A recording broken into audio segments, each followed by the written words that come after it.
Central Minnesota Sports Hub. It's the Morning Sports Desk, presented by Wadena's Pizza Ranch and FunZone Arcade. Available on Apple Podcasts, Spotify, or wherever you get your podcasts, and streaming on YouTube. Powered by Pizza Ranch and FunZone Arcade in Wadena, it's the Morning Sports Desk. I'm CJ Baumgartner. That's Corey Tackman. It is a Thursday, the 8th of May. And Corey, we got a lot of local accolades to get to because it's the middle of spring sports. There's just a lot of busy stuff going on. All right, let's do it. Let's walk me through them here. Let's do this. All right, there's if you want to walk with it on your own as well, for anybody who's listening, you just go to the Sports Cow page on Facebook. Moo. And we take a look at some things going on. Did you know, not only, Corey, does Menahga do Special Olympics Unified for basketball, they also do it for track and field. I didn't know that, but I would have guessed probably that was the case. Yeah, this is according to the Menahga Public School Facebook page. They had an event where the Menahga Special Olympics athletes teamed up with Menahga High School athletes to make unified relay teams. And those teams also participated in other running and field events, including the 50-meter dash, 100-meter run, shot put, running long jump, to name a few. And they say huge thanks goes out to the volunteers of the students at Menahga and staff who made it a very memorable day in Pillager, which is where that meet took place. So obviously Pillager and some other schools do provide these as well, but we just kind of had the Menahga one come across the ticker on the old Facebook page. And I mean, just what a cool event for those kids. As always, it's unified everything, by the way. I saw they had a band put together for unified like band contest and performance maybe a week or so ago too. And a lot of places do it right, and Menahga's is probably top of that list. Menahga is one of those places, and yeah, they for sure have a good spot up towards the top of that list. So a really cool event that happened in Menahga. So congratulations to them on that success. And speaking of success at the next level, let's head over to the Diamond. Corey, the All-NSIC team. Lining the All-NSIC teams were the first team all-conference, and we got a couple local names making it on. From the right-handed pitcher spot, J.D. Hennon, a junior who's at Augustana, who played his high school ball in Alexandria. But more locally than that, Josh Dykoff, a pitcher/utility player who's a junior for Crookston, has made the first team all-conference NSIC for baseball in 2025. Amazing. Congratulations, Josh. Good job. Yeah, and also we have Levi Lampert, a junior outfielder who plays at SMSU in Marshall. He's from Uppsala. There's some other names and other towns as well, Albany, and there's a few others you can check out. But more importantly, going to the all-conference second team for some more local names. From Parkers Prairie, playing at Crookston, Dylan DeBilzen is all-conference second team in the outfielder spot as a freshman. He can just flat out run faster than everybody, I think. Everybody. We saw him, right? I mean, this is another kid. You saw him play high school ball. We saw him play high school ball and roam around center field and bat leadoff for the Panthers a year ago on a team that went to the state championship. That dude can, as they say, straight up ball. I don't know who says that, but they do. And not only that, by the way, he was also All-NSIC defensive team was Dylan DeBilzen as a freshman again in the outfield. And when you can cover a lot of ground the way that guy does, it certainly helps things out. Yeah, shout out Dylan. Congratulations. Freshman year already making an impact like that in the NSIC. That's no small task, that NSIC conference. Exactly. And yeah, again, Minnesota Crookston has seen a lot of baseball success over the last decade, and it's because basically they've just been a pipeline for central Minnesota baseball talent. That's where they are. Where are they? If somebody played baseball in Central Minnesota High School, where are they playing collegiately? It's at Crookston. Or in the case of SMSU, I guess, if you want to look at like a Colby Kaiser, you want to look at correct. Some of these other, like a Lampert from Uppsala. But again, Crookston's got that pipeline going. Also, by the way, I know Corey's going to want to take a second to acknowledge he at least has a little bit of connection to the NSIC Coach of the Year from Mankato. Oh yeah, very small connection, of course, but he's from Sibley East. Matt Moggers is his name, the head baseball coach at Minnesota State Mankato and the Mavericks. He's been there. I don't know. It's been a long time now that he's been the head coach there. He was a standout pitcher, left-handed pitcher at MSU when he played collegiately. He pitched in the Cubs organization. I don't think he maybe like had a cup of coffee, a double-A ball or something. I can't remember exactly where he made it, but he was a part of a state championship team at Sibley East in the mid 90s. And obviously was dominant there. And yeah, he's a Sibley East alum, and his mom was the secretary in the office for all the years while we were in school. Sherry. Hi, Matt. Shout out, Matt. Hashtag Mighty Black and Gold. Go Sibley East. 5-time NSIC Coach of the Year, coaches his 9th season with 40 or more wins. The Mavericks had their 12th NSIC regular season title, and the 36 wins in NSIC play for the Mavericks is a league record, eclipsing the 35 wins set by the Mankato team in 2017. Yep, he's awesome. He's an awesome coach and was an awesome player, and he took over for a legendary coach at MSU, a guy who was there for like 50 years or something like that. I'm not even joking. It was such a long time. And then, he, like I said, he pitched there and then played some pro ball for a little bit in low minors and then got that MSU job. I think that was his first coaching gig. He kind of stepped right into it and he's dominating again. Yeah, exactly. So moving on to another player who is dominating, we're going to stick on the diamond, but we're going to move back to the high school scene. Up in Nevis, there was a really big achievement for the Nevis Tigers softball program. An afternoon game in LaPorte was a 5-0 win for the Tigers. Junior pitcher Peyton Offerdahl hit the milestone of her 400th career strikeout in the game. Jeez, is that good? Is that good? 400 strikeouts, and she's a junior. Oh, so we're not done yet, is what we're not done counting. Not even by a little bit. Let's shoot for 500. Unbelievable. Congratulations there, too. Yeah, just a lot of cool things happening around central Minnesota, baseball, softball, track and field, all that good stuff. And now as we move on to that, there's also something really good happening every day at the Pizza Ranch and FunZone Arcade in Wadena. Yeah, we mentioned it just a little bit yesterday, but I wanted to maybe dive into it a little more closely about a new game that's at the FunZone Arcade in Wadena. We've talked about it plenty of times, but now there's more out there and some unbelievable pictures too from the Pizza Ranch and FunZone Arcade. It's the brand new Star Wars coin pusher arcade game. You're a Star Wars guy, aren't you? Yeah, of course. Do you have a give me the best Star Wars movie. Give me the best one. What's your favorite one? Oh man, that's really tough. It's gotta, like the standard answer is Empire Strikes Back, but the original one probably is just my personal favorite. All right, good. That's a great answer. And your favorite character is? Man, I don't know. This is putting a lot of pressure on me. No, that's why I'm doing it. Putting me on the spot. I don't know. You can't go wrong with liking a little Han Solo. So, you might as well go with that. I think that's a perfect answer. Best Star Wars thing, like show that isn't a movie. Oh, Star Wars: The Clone Wars. There you go. Boom. Look at this. Easily. Look at this. Well, you can play the Star Wars coin pusher game at the FunZone Arcade.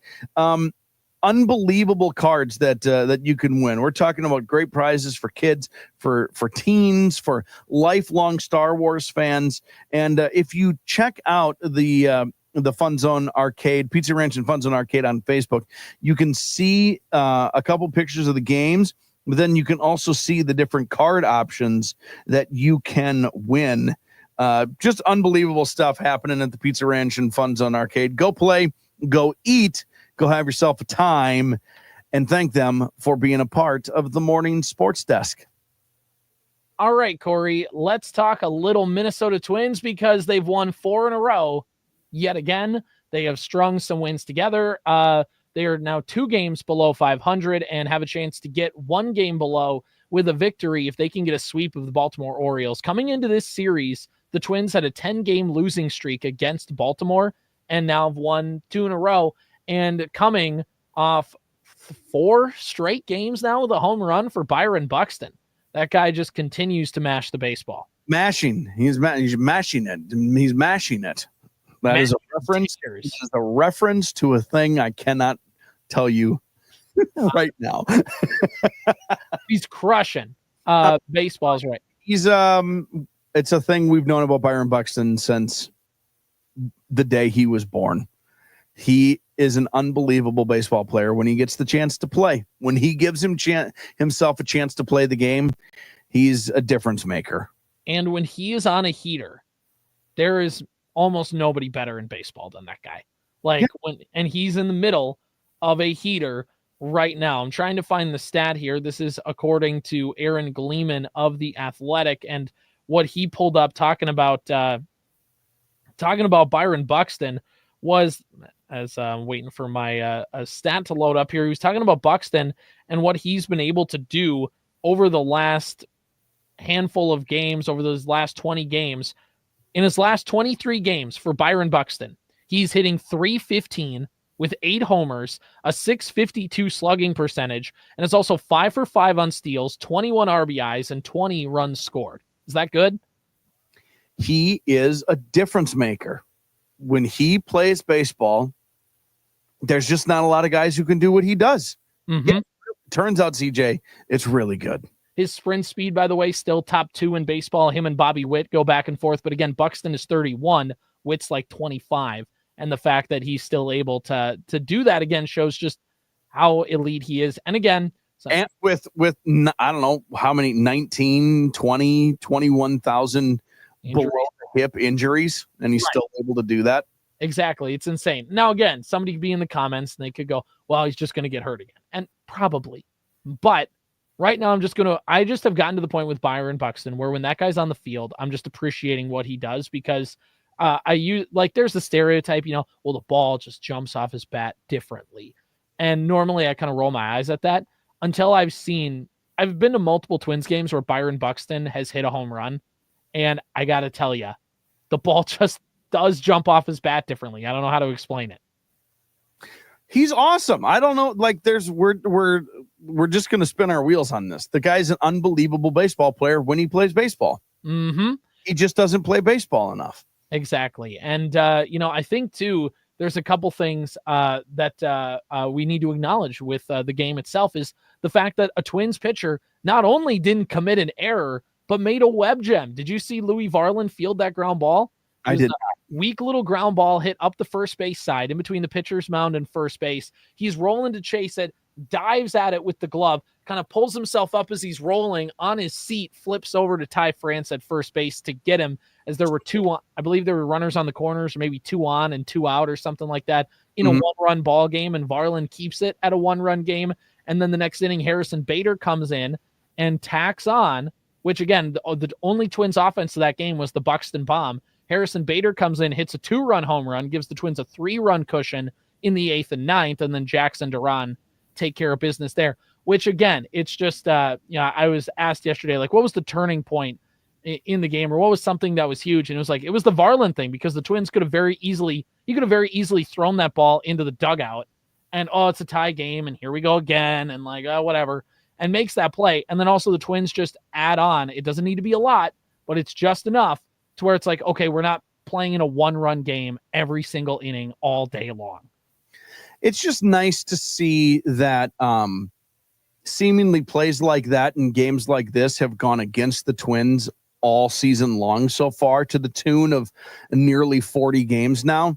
So it's nice, this doesn't by any means even it out, but it's just nice to see one go their way for the first time in, I don't know, potentially all season. Mm-hmm. You made a cool play. It did he didn't airmail it into the stands or into the dugout or into right field or into it. Nobody got hurt on the play. It just worked out. It just worked out. It's nice to see the Twins have something work out.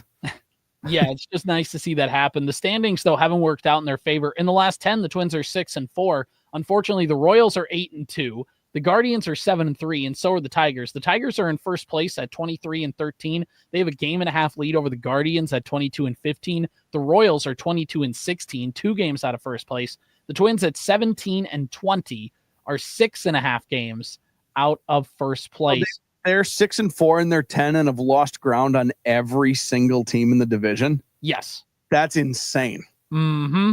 No more. By the way, everybody jokes about the AL Central being a punching bag. And look, it's gotten that reputation, but not over the last couple of years.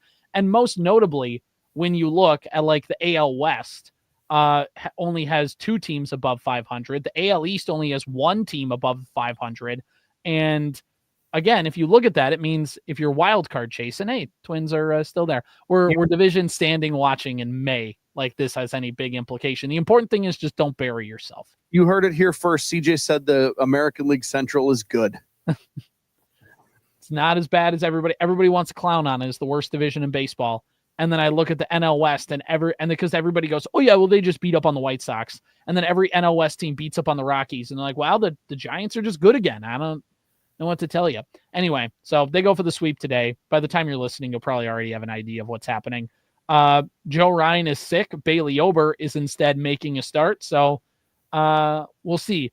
How many games lost due to tummy ache have the Twins had this season? Because it's been at least like 3. So many. We had a Wild player poop his pants and had to leave the game early. And now the Twins are getting tummy aches too. Like, what is going on over here? What are they feeding them?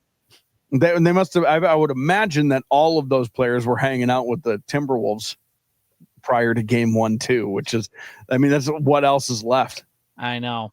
Speaking of game 2, Timberwolves play tonight. It was announced yesterday that Steph Curry is going to be out for at least the next week due to that hamstring. They call it strain, pull, whatever the right word is. But he pulled the hammy and he's out for at least a week. So he is going to miss at least game 2, game 3. Like the Wolves have a big opportunity, even after they poop their pants in game 1. They still speaking this time. In fact, their odds to win the series have gone up since the end of that game. Yeah. I mean, that's, I know it sounds weird because of how bad they played, but don't we all think the Timberwolves are a better team than Golden State anyway? Mm-hmm. And they just lost their best player. Like, yeah, of course. The problem is math and odds don't understand how little the Timberwolves care about teams that don't have superstars. Somebody, it was they announced the playoff odds and they announced whatever, and it just has that gif from like, I think you should leave, where she's like, like freaking out. It's like, this is not good. Real ball knowers know that this is actually worse for the Timberwolves that Steph Curry is out. Just take out the trash. That's all this is. You did it against the Lakers. Trash day is tomorrow. Trash day is tomorrow. So get the can out to the street tonight.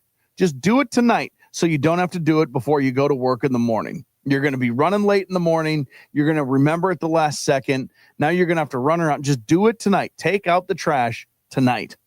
Exactly. So how do the Wolves take out the trash? What is the big things that they need to do to be able to even the series back up so they head out to San Francisco? Easiest question you've ever asked me. That's it. This is the easiest question you've ever asked me. All right. Don't turn the ball over so much and shoot better than awful. That's it. You can even shoot bad. You can shoot badly and win this game. Don't turn the ball over and shoot better than the worst shooting in the history of the NBA playoffs. That's it. That's all you have to do. Here's my easy game plan. Make a 3. A 3. That's it. Well, here's the scary thing is it's 2 games in a row. They've been awful. Mm-hmm.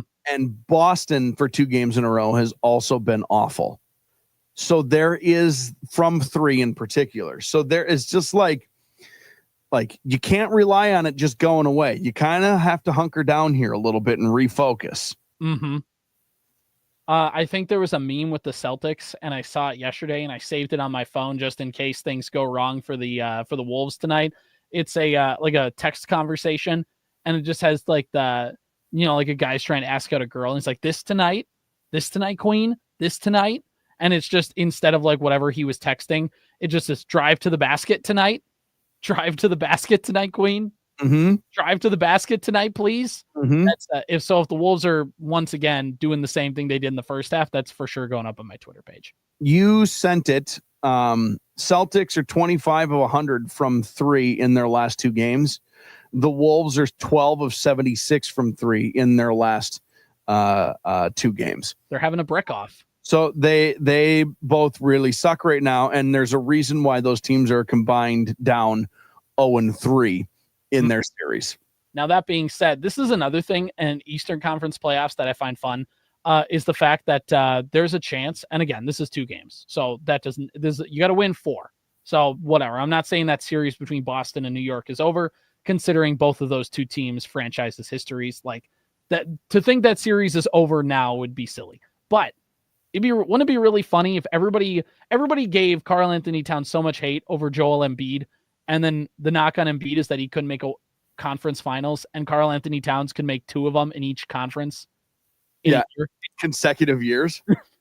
It'd be real fun for the slander. There was something where it was like Grand Theft Auto 6 or whatever the new game is coming out like a year from now, and somebody's like, Joel Embiid, you have 1 year.